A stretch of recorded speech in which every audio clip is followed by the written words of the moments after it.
NMC Wellness Guide by Dr. Kavita Leelamani, specialist in obstetrics and gynecology at NMC DIP. Doctor, എന്താണ് breast cancer? Breast cancer എന്ന് വെച്ചാൽ നമ്മൾക്ക് cancer ശരീരത്തിലെ ഏത് ഭാഗത്ത് വേണമെങ്കിലും ഉണ്ടാകാം. സ്ത്രീകളിൽ ഏറ്റവും കോമൺ ആയിട്ട് കണ്ടുവരുന്ന ക്യാൻസർ ആണ് ബ്രസ്റ്റ് ക്യാൻസർ. ക്യാൻസർ എന്ന് വെച്ചാൽ മാലിഗ്നന്റ് ഗ്രോത്ത്, അതായത് ഒരു സെൽസ് ഈ അവിടുത്തെ ടിഷ്യൂ അൺകൺട്രോൾഡ് ആയിട്ട് വളരുമ്പോഴാണ് ക്യാൻസർ എന്ന് പറയുന്നത്. ഒരാൾക്ക് ബ്രസ്റ്റ് ക്യാൻസർ ഉണ്ട് എന്നുള്ളതിന്റെ ഏർലി സൈൻസ് എന്തൊക്കെയാണ്? പേഷ്യന്റിന് സ്വയമേ തന്നെ കുറച്ച് സൈൻസും സിംറ്റംസും വന്നിട്ട് അവർ ഡോക്ടറിന്റെ അടുത്ത് വരാം.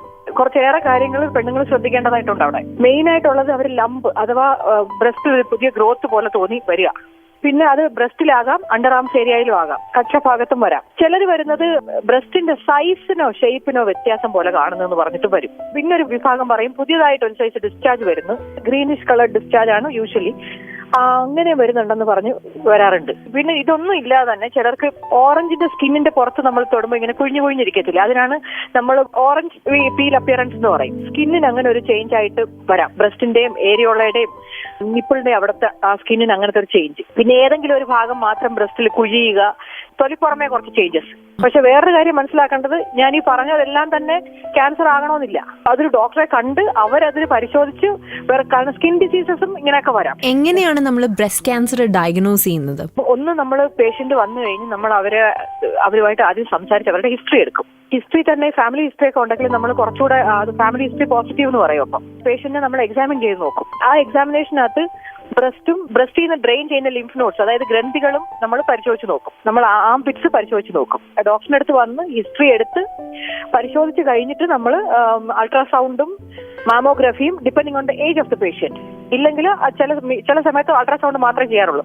ഫോർ എക്സാമ്പിൾ യങ്ങർ ഏജിലും ഹെവിയർ ബ്രസ്റ്റിലും അൾട്രാസൗണ്ട് ആണ് കുറച്ചുകൂടെ ബെറ്റർ. 40 വയസ്സ് കഴിഞ്ഞവർക്കാണ് റുട്ടീൻ സ്ക്രീനിങ് മാമോഗ്രഫി പറയുന്നത്. ഇത് ഇത്രയും ഇൻവെസ്റ്റിഗേഷൻ മൊഡാലിറ്റീസ് പിന്നെയും ഡൗട്ട് കഴിയുന്നില്ല, ക്ലിയർ ആവുന്നില്ല എന്നുണ്ടെങ്കിൽ നമ്മൾ പിന്നെ FNAC നീഡിൽ ആസ്പിറേഷൻ ബയോപ്സി എടുക്കും. സിസ്റ്റിക്, അതായത് ഫ്ലൂയിഡ് ഫീൽഡ് ആണോ അതോ ഇങ്ങനെ ഒരു ലംപ് മാസ് ഇങ്ങനെ കട്ടിക്കുള്ളതാണോ. പിന്നെ അതുപോലെ തന്നെ ഇതിനകത്തുനിന്ന് ക്യാൻസർ സെല്ലുകൾ നമുക്ക് കണ്ടുപിടിക്കാൻ പറ്റും ഇങ്ങനെ ചെയ്യുന്ന ബയോപ്സിക്കകത്തുനിന്ന്. ഇതും നമുക്കൊരു കറക്റ്റ് ഡയഗ്നോസിസ് കിട്ടിയില്ലെങ്കിൽ നമ്മുടെ ലംബ് തന്നെ എടുത്ത് പരിശോധനയ്ക്ക് അയക്കും. അതിന് എക്സിഷൻ ബയോപ്സി എന്ന് പറയും. NMC Wellness Guide by Dr. Kavita Leelamani, specialist in obstetrics and gynecology at NMC DIP. ആ ഒരു ബ്രസ്റ്റ് ക്യാൻസർ വരാനുള്ളതിന്റെ റിസ്ക് ഒന്ന് റെഡ്യൂസ് ചെയ്യാനായിട്ട് നമുക്ക് എന്തൊക്കെ ചെയ്യാൻ പറ്റും? ബ്രസ്റ്റ് ക്യാൻസറിന്റെ കുറെ ഫാക്ടേഴ്സ് നമുക്ക് മാറ്റാൻ പറ്റത്തില്ല. ചില കാര്യങ്ങൾ നമുക്ക് മാറ്റാൻ പറ്റത്തില്ല. ഫോർ എക്സാമ്പിൾ, നമ്മുടെ ഏജ് നമുക്ക് മാറ്റാൻ പറ്റത്തില്ല. ഫാമിലി ഹിസ്റ്ററി, പേഴ്സണൽ ഹിസ്റ്ററി, എത്ര വയസ്സിലാണ് നമുക്ക് മെൻസസ് നിൽക്കുന്നത്, ഇതൊക്കെ ചില ഫിക്സ്ഡ് ഫാക്ടേഴ്സ് ആണ്. പക്ഷെ കുറച്ച് കാര്യങ്ങൾ നമ്മുടെ കയ്യിൽ തന്നെയാണ്. ഫോർ എക്സാമ്പിൾ, ഒരു ഹെൽത്തി ലൈഫ് സ്റ്റൈൽ, സ്മോക്കിങ്ങിന് ഒരു ലിങ്ക് ഉണ്ട് എല്ലാ ക്യാൻസറുമായിട്ടും. ഈ ബ്രസ്റ്റ് ക്യാൻസറിൽ ആൽക്കഹോളിനാണ് കൂടുതൽ ഇമ്പോർട്ടൻസ്. മദ്യപിക്കുന്ന സ്ത്രീകളിൽ കുറച്ച് കൂടുതലായിട്ട് ഇതിന്റെ റിസ്ക് കണ്ടുവരുന്നു. Smoking is definitely there, but മദ്യപിക്കുന്നവരിൽ ഇത് കൂടുതലായിട്ട് കാണുന്നു.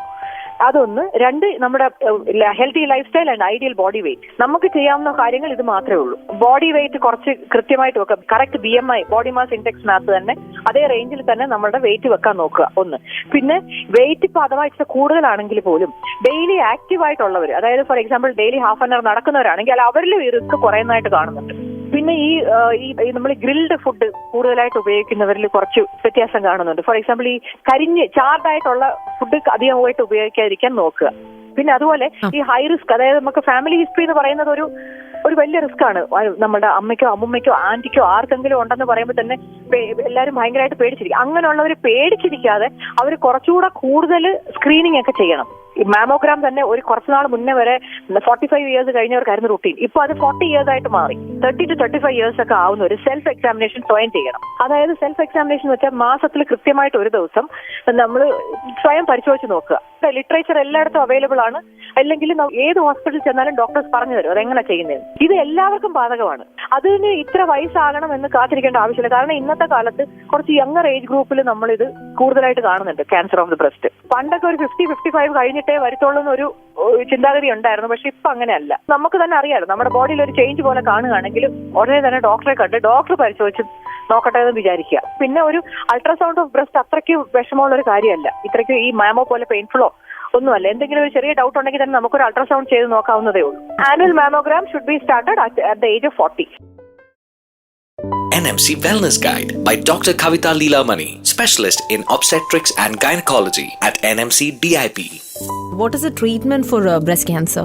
ബ്രസ്റ്റ് ക്യാൻസറിന്റെ treatment it depends on many things. Usually അതൊരു സിംഗിൾ മൊഡാലിറ്റി ആയിട്ട് നമ്മൾ കൊടുക്കാറില്ല. ഇറ്റ്സ് എ കമ്പൈൻഡ് മാനേജ്മെന്റ് ആണ്. ഇറ്റ് ഓൾ ഡിപ്പെൻഡ്സ് ഓൺ ഏത് സ്റ്റേജിലാണ് പേഷ്യന്റിന്റെ ക്യാൻസർ നമ്മൾ ഡയഗ്നോസിസ് ചെയ്യുന്നത്, പിന്നെ ഏത് ടൈപ്പ് ക്യാൻസർ ആണ്. പിന്നെ നമ്മൾ നോക്കുന്നത് ഈ ഹോർമോൺ റിസപ്റ്റർ പോസിറ്റീവ് എന്ന് പറയും. അതായത് നമ്മുടെ ശരീരത്തിൽ സ്ത്രീ ശരീരത്തിലുള്ള ഈസ്ട്രജനും പ്രൊജസ്ട്രോണും ഹോർമോൺസ് ഈ ബ്രസ്റ്റിലും ആ ഹോർമോൺ റിസപ്റ്റേഴ്സ് ഉണ്ടോ എന്ന് നമ്മൾ പരിശോധിച്ച് നോക്കും. അത് കുറച്ചുകൂടെ സെൻസിറ്റീവ് ആയിരിക്കും. അപ്പൊ ആ ഹോർമോൺ റിസപ്റ്റർ ലെവലും നമ്മൾ നോക്കിയിട്ട് പിന്നെ എത്ര പെട്ടെന്നാണ് ഈ ക്യാൻസർ വന്നത്.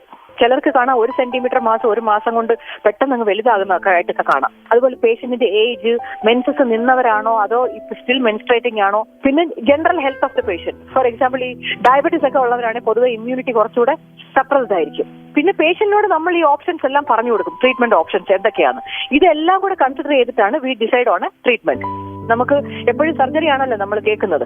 ഇതിന്റെ കൂടെ തന്നെ with or without chemotherapy or radiation therapy, പിന്നെ ഹോർമോണൽ തെറാപ്പിയും ഉണ്ട്. ഇതെല്ലാം type of cancer, stage of the cancer, പിന്നെ പേഷ്യന്റിന്റെ ഏജ്, ഞാൻ ഈ പറഞ്ഞ ഫാക്ടേഴ്സിനെ എല്ലാം വെച്ചിട്ടാണ് നമ്മൾ എന്ത് വേണമെന്ന് ഡിസൈഡ് ചെയ്യുന്നത്. എന്താണ് ഈ മാമോഗ്രാം? മാമോഗ്രാം ചെയ്യുന്ന കാര്യം പറഞ്ഞല്ലോ. So what is mammogram? Mammogram എന്ന് വെച്ചാൽ നമ്മളുടെ ഒരു X-ray evaluation of the breast എന്ന് വെരി സിംപ്ലി പുട്ട്. വെറുതെ പറയുകയാണെങ്കിൽ ബ്രസ്റ്റിന്റെ എക്സ്റേ എടുക്കുന്നെന്ന് പറയും. ഇപ്പോൾ ഉള്ളതനുസരിച്ച് 40 years കഴിഞ്ഞാൽ നമ്മൾ ആനുവലി ഇത് ചെയ്യണം എന്നാണ്. യൂഷ്വലി ഈ മാമോഗ്രാം ചെയ്യുന്ന സമയത്ത് റേഡിയേഷൻ വരും എന്ന് പറയുള്ളൂ. സോ ഇങ്ങനെ വരുന്ന റേഡിയേഷൻ കൊണ്ട് എന്തെങ്കിലും പ്രശ്നം ഉണ്ടാവുമോ? അത് എന്തെങ്കിലും വറി ചെയ്യേണ്ട കാര്യമാണോ? ഇല്ല, ഞാൻ പറഞ്ഞുതരാം. 2 ബ്രസ്റ്റിനുമുള്ള എക്സ്റേ റേഡിയേഷൻ കൊടുത്ത് അതിന്റെ പിക്ചേഴ്സ് പോലെ എടുക്കുകയാണ്. പക്ഷെ അതിനുവേണ്ടി ബ്രസ്റ്റിനെ കംപ്രസ് ചെയ്ത് 2 പ്ലേറ്റിന്റെ ഇടയ്ക്ക് വെച്ചിട്ടാണ് ഇത് ചെയ്യുന്നത്. കുറച്ച് അൺകംഫർട്ടബിൾ ആയിരിക്കും ഇത് പേഷ്യന്റ് ഇത് ചെയ്യുമ്പോൾ. എന്നിട്ട് 2 ഷോട്ടാണ് ആക്ച്വലി എടുക്കുന്നത്. ചില സമയത്ത് പേഷ്യന്റിന് സ്വയം കാണാത്ത ലംബോ ഈവൻ ഡോക്ടർ എക്സാമിൻ ചെയ്തിട്ട് കിട്ടാത്തതോ ഒക്കെ 2 വർഷം മുന്നേ വരെ നമുക്ക് മാമോഗ്രാഫി ചെയ്ത് കണ്ടുപിടിക്കാൻ പറ്റും. പിന്നെ coming to the radiation. Radiation എന്ന് പറയുന്നത് ഇത് ഞാൻ പറഞ്ഞില്ലേ, ഇത് simply put it is X-ray. There is definitely some amount of radiation. പക്ഷെ സ്റ്റഡീസ് ഒക്കെ വെച്ച് നോക്കുമ്പോൾ ഇത് 0.2 റാറ്റ്സ് പെർ എക്സ്റേ. അതൊക്കെ വളരെ കുറച്ച് ഡോസാണ്. 40 years കഴിഞ്ഞവരിലുള്ള ഒരു സ്റ്റഡി ചെയ്ത് നോക്കിയപ്പോൾ ഇതുകൊണ്ട് വേറെ പ്രശ്നമൊന്നും ഇല്ല എന്നാണ് പറഞ്ഞേക്കുന്നത്. പക്ഷെ അതുപോലെ തന്നെ ഇതിന് കുറച്ച് റൂൾസും ഗൈഡ് ലൈൻസും ഒക്കെ ഉണ്ട്. അത് കൃത്യമായിട്ട് ഫോളോ ചെയ്ത റേഡിയേഷൻ എക്സ്പോഷർ കൊണ്ടുള്ള വിഷമങ്ങളൊന്നും മാമോഗ്രാഫി കൊണ്ട് പ്രത്യേകിച്ച് ആനുവലി ചെയ്താൽ പോലും വരുന്നില്ല. സോ എവിടെയാണ് ഈ മാമോഗ്രാമിന് വേണ്ടി നമുക്ക് പോകാനായിട്ട് പറ്റുന്നത്? നമ്മുടെ NMC ഹോസ്പിറ്റൽ DIPയിലും എല്ലാ ബ്രാഞ്ചസ് ഓഫ് NMCയിലും ഇതിനുള്ള ഫെസിലിറ്റീസ് ഉണ്ട്. This is the month of breast cancer awareness, October. അപ്പൊ ഈ മാസം നമ്മുടെ എല്ലാ NMCകളിലും ഇത് ഫ്രീ ഓഫ് കോസ്റ്റ് ചെയ്യുന്നുണ്ട്. ഇതിന്റെ ഒരു എക്സ്റ്റൻഷൻ ആയിട്ട് നവംബർ മാസത്തിൽ 50% ഡിസ്കൗണ്ടിൽ പിന്നെയും ചെയ്തു കൊടുക്കുന്നുണ്ട്. ഈ 40 കഴിഞ്ഞവരോട് പ്രത്യേകിച്ച് വന്ന് ഒരു മാമോഗ്രാം എടുക്കാൻ നമ്മൾ റിക്വസ്റ്റ് ചെയ്യുകയാണ്.